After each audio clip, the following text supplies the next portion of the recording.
too painful to tell.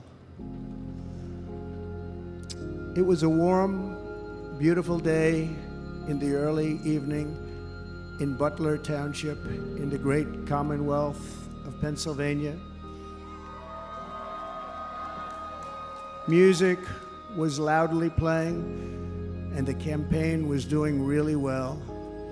I went to the stage, and the crowd was cheering wildly. Everybody was happy. I began speaking very strongly, powerfully, and happily, because I was discussing the great job my administration did on immigration at the southern border. We were very proud of it.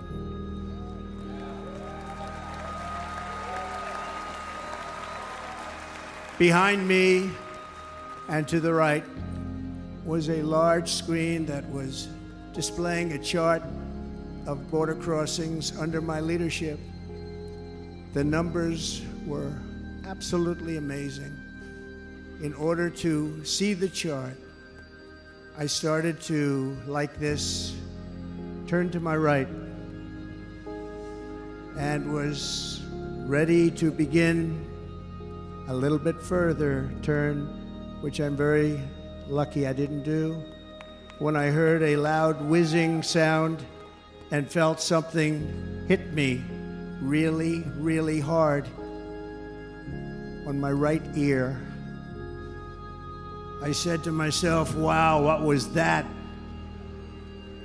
It can only be a bullet. And moved my right hand to my ear, brought it down. My hand was covered with blood, just absolutely blood all over the place.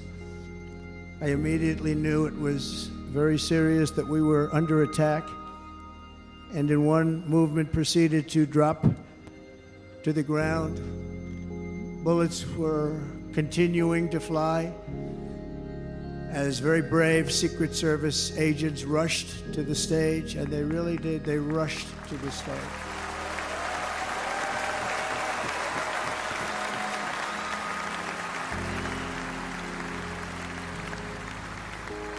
These are great people at great risk, I will tell you, and pounced on top of me so that I would be protected. There was blood pouring everywhere, and yet, in a certain way, I felt very safe because I had God on my side. I felt that.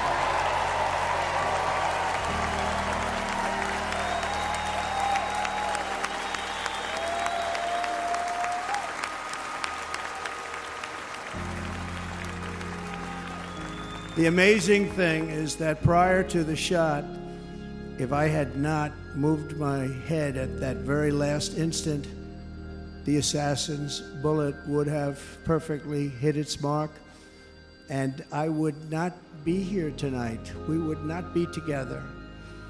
The most incredible aspect of what took place on that terrible evening in the fading sun was actually seen later. In almost all cases, as you probably know, and when even a single bullet is fired, just a single bullet, and we had many bullets that were being fired, crowds run for the exits or stampede, but not in this case. It's very unusual.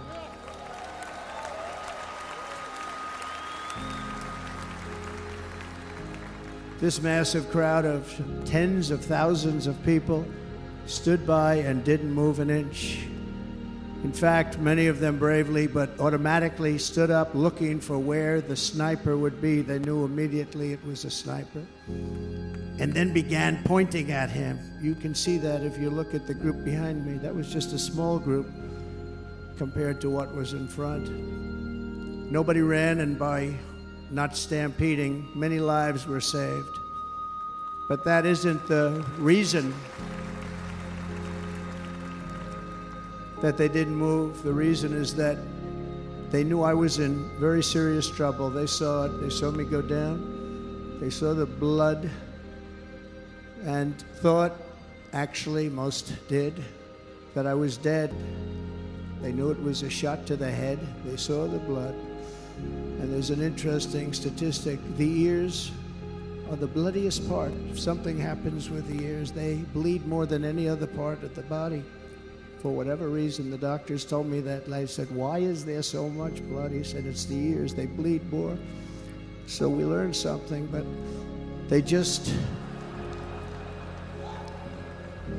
this beautiful crowd, they didn't want to leave me. They knew I was in trouble. They didn't want to leave me. And you can see that love written all over their faces. Incredible people. They're incredible people. Bullets were flying over us, yet I felt serene. But now the Secret Service agents were putting themselves in peril. They were in very dangerous territory. Bullets were flying right over them, missing them by a very small amount of inches. And then it all stopped. Our Secret Service sniper, from a much greater distance and with only one bullet used, took the assassin's life, took him out.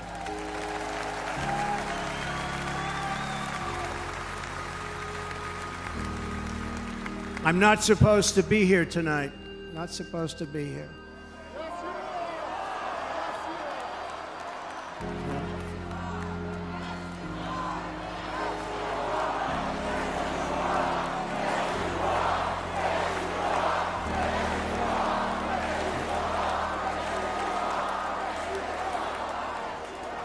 Thank you.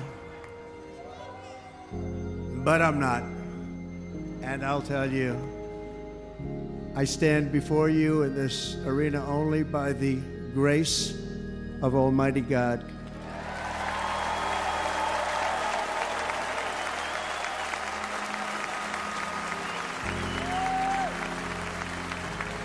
In watching the reports over the last few days, many people say it was a providential moment. Probably was. When I rose surrounded by Secret Service, the crowd was confused because they thought I was dead, and there was great, great sorrow. I could see that on their faces as I looked out. They didn't know I was looking out. They thought it was over.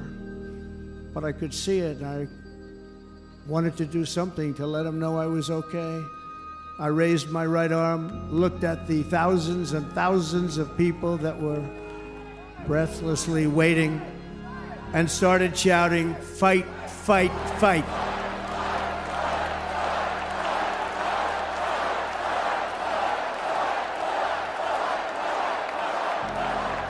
Thank you. Once my clenched fist went up, and it was high into the air. You've all seen that. The crowd realized I was okay and roared with pride for our country like no crowd I have ever heard before. Never heard anything like it.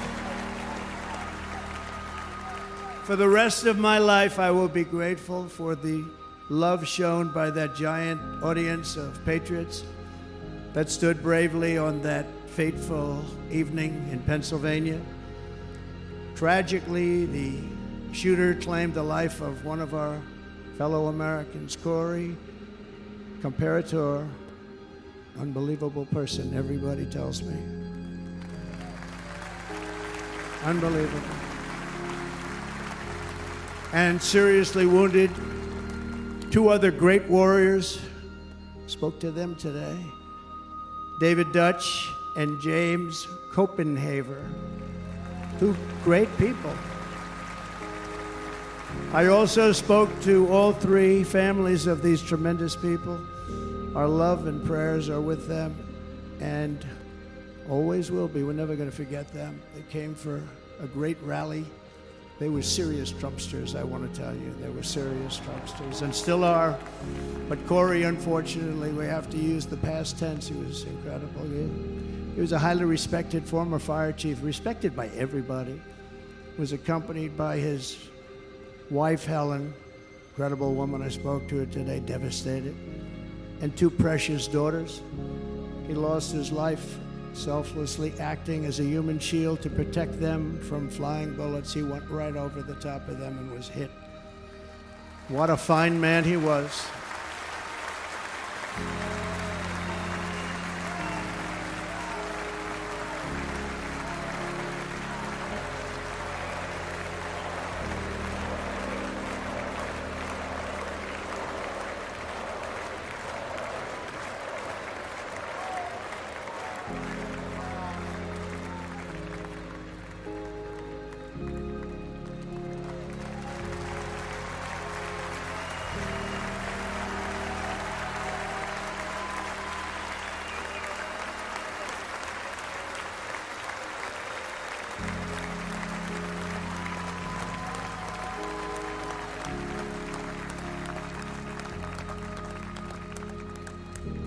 I want to thank the fire department and the family for sending his helmet, his outfit, and it was just something, and they're going to do something very special when they get it, but we did something which cannot match what happened, not even close. But I am very proud to say that over the past few days, we've raised $6.3 million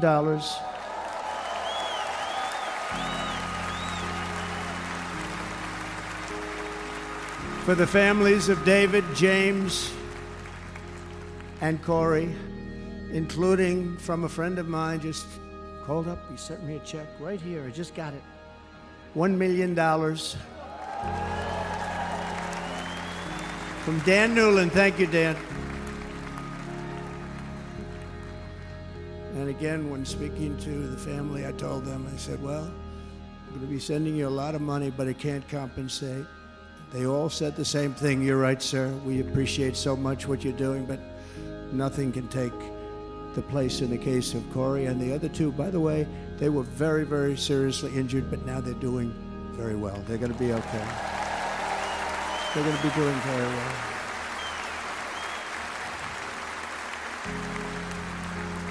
They're warriors. So now I ask that we observe a moment of silence in honor of our friend Corey.